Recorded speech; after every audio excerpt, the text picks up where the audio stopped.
কলার মোচা বা কলার ফুল দিয়ে হাজারো রকমের রেসিপি ইউটিউবে ঘোরাঘুরি করছে। তবে আজ আমি আপনাদের সঙ্গে যে রেসিপিটি শেয়ার করব সেটি সম্পূর্ণ আমার মায়ের কাছ থেকে শেখা। আমি জানি না এই রেসিপিটি হয়তো আপনারা আগে কখনো ইউটিউবে দেখে থাকবেন। আজ করব গোবিন্দভোগ চাল দিয়ে কলার মোচার ঘন্ট। কলার মোচা সব থেকে ভালো হয় যদি আপনারা বিচি কলার মোচা পান। তো সবার প্রথমে মোচা বেছে নিচ্ছি। মোচা বাছার জন্য মাঝখানে একটি শক্ত অংশ ও একটি সাদা পর্দার মতন সামনে থাকে ছোট একটি, সেটি ফেলে দিতে হয়। তারপরে আমি ধুয়ে নিয়েছি কলার মোচাগুলো, এবার কুচি করে কেটে নিচ্ছি। কুচি করে কাটার পরে ভাপ দিয়ে নিতে হবে। নমস্কার সকলকে, আমার চ্যানেলে আপনাদের সকলকে স্বাগত জানাই। চলুন আজকের সম্পূর্ণ রেসিপিটি আপনাদের সঙ্গে তুলে ধরি। প্রথমেই কলার মোচা কুচি করা হয়ে গেছিল, এবার আমি গরম জলে ভাপ দিয়ে নেব। একটা জিনিস খেয়াল রাখবেন, কলার মোচা যখন রান্না করবেন গরম জলে ভাপ দেওয়ার সময় একটু হলুদ দেবেন, খুব বেশি না, একদম সামান্য, যাতে কালারটা কালচে না হয় এবং দেখতেও ভীষণ ভালো থাকে। এখানে আমি ভাপ দিয়ে নিয়েছি 2 মিনিটের মতন ও জল থেকে ঝরিয়ে একটি পাত্রে উঠিয়ে নেব।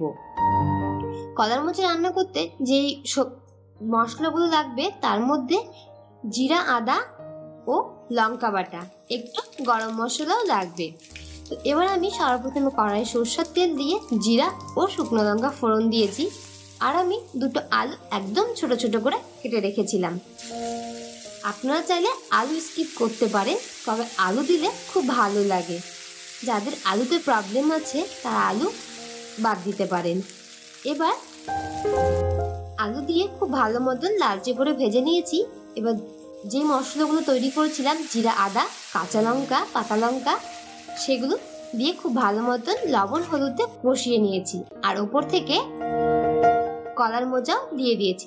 যেহেতু এখানে কলার মোচা ও আলু 50% অলরেডি কুক করা, তার উপরেই আতপ চাল দিয়ে কাজু ও কিশমিশ দিয়ে ঢেকে দিচ্ছি। একটা জিনিস আপনাদেরকে বলে দিই, যদি আপনারা আতপ চাল দিয়ে কোনো কিছু রান্না করেন চেষ্টা করবেন বারবার ঢাকা উঠিয়ে নাড়তে থাকা, কারণ তা না হলে নিচ থেকে লেগে যাওয়ার সম্ভাবনা থাকে। এইভাবে আমি লো টু মিডিয়াম ফ্লেমে হালকা করে নেড়ে দিচ্ছিলাম ও ঢেকে দিচ্ছিলাম। তারই মাঝে সামান্য একটু গরম মশলাও দিয়ে দিয়েছিলাম।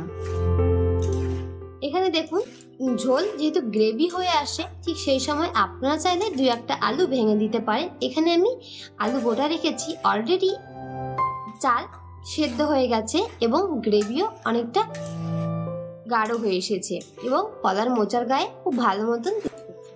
এই রান্নাটিতে গোবিন্দভোগ চালে যত সুন্দর একটি ফ্লেভার পাওয়া যায়, ঠিক কলার মোচারও খুব ভালো ফ্লেভার পাওয়া যায়। দুটোর কম্বিনেশন ভীষণ সুন্দর। আশা করি আপনাদের কাছে রেসিপিটি খুব ভালো। ধন্যবাদ।